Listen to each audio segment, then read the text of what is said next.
Okay, we're going to go ahead and do another example of matrix multiplication. So what we're going to do is we're going to find AB. So we're going to multiply matrix A to B. But before we do that, I just want to make sure that I can multiply these together. And that depends on their dimensions. So let's take a look at matrix A. Matrix A is a 2, because we got 2 rows, and 3 columns. And matrix B has 3 rows and 3 columns. Now once you've done that, they can be multiplied together if the number of columns from the first matrix matches the number of rows from the second matrix. And they do, so this checks, so they match. So we can multiply A and B together in this order, A and then B. Now the resulting matrix is going to be a 2 by 3. Alright, so what I'm going to do is I'm going to set up what that matrix would look like. So let's just choose a different color. It doesn't look different. Okay, so it's a 2 by 3, so we got 2 rows and 3 columns, and I'm going to label it like this. So we got C11, C12, and C13. Remember, the first number of that subscript is the row location, and then the second number is the column. So then this would be C21, C22, and C23. Okay, so I just got to find these corresponding cells. Let's go ahead and do that. Okay, so first what I'm going to do is I'm going to find C11. Now you don't have to do it this way. Most times people could do this in their head, but I'm going to write everything out. If I want to find the number that goes in the cell first row, first column, what you're going to do is you're going to take the first row of the first matrix. So that was matrix A, and that first row was 3, 1, 4. And then you're going to take the first column of the second matrix. Because remember, it goes rows, okay, row, and then column. Alright, so the first column, second of matrix B, is 1, 4, 2. And then you multiply these two together to get the number that goes into the cell for C11. So what you're going to do is you're going to take the first, basically multiply corresponding locations and then add them together. Okay, so we have the 3 and the 1. Okay, the first number in this row and the first number in this column. You'll multiply those together, and then you're going to add that to, take the second one in this row, the second one in this column, multiply those together, and then we have the third number and the third number, so that's 4 times 2, and then you'd add these together. So is that 8, 12, so that's 15. And so that's the number that goes in C11. So let's go up here, let's get rid of C11 and put in the number that it's supposed to be, which is 15.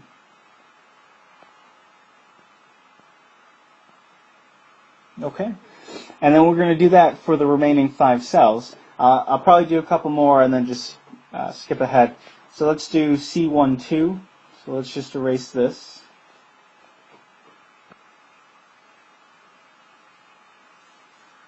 And we'll do C12.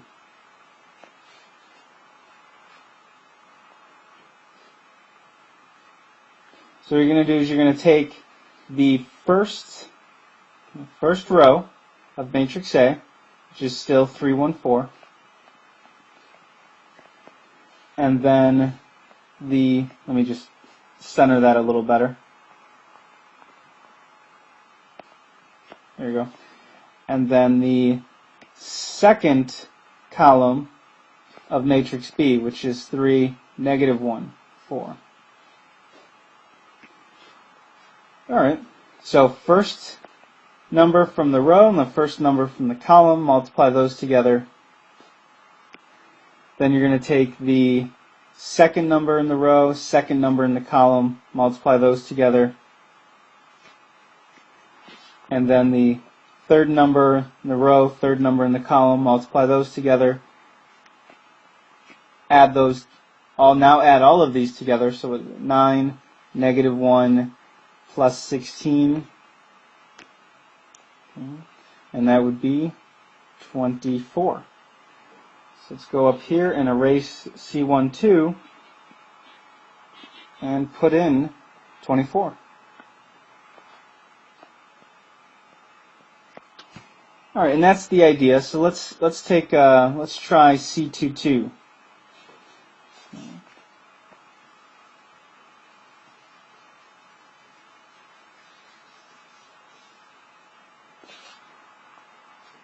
All right, so C22. So what we're going to do is we're going to take the second row of matrix A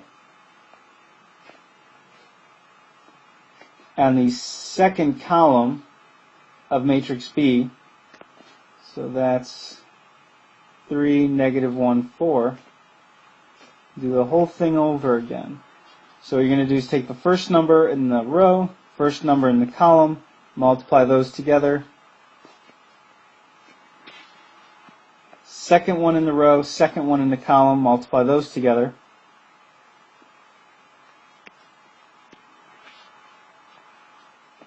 Third one in the row, third one in the column, multiply those together. So you get negative 3 minus 2 plus 12, and that is 7.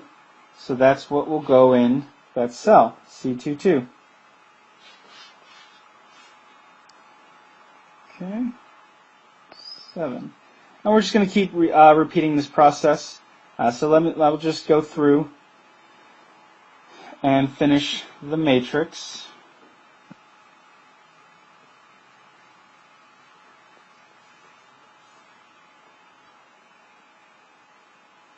Okay, so I'm looking for now C13, so I've written it out already. So what we're going to do is you're going to take the first row of matrix A and then the third column of matrix B, so we have that already. And then you're going to take corresponding numbers, so 3 and negative 3, so we got that. Then 1 and 2, multiply those together. And then 4 and 1, multiply those together. So that's negative 9 plus 2 plus 4, and that will be negative 3.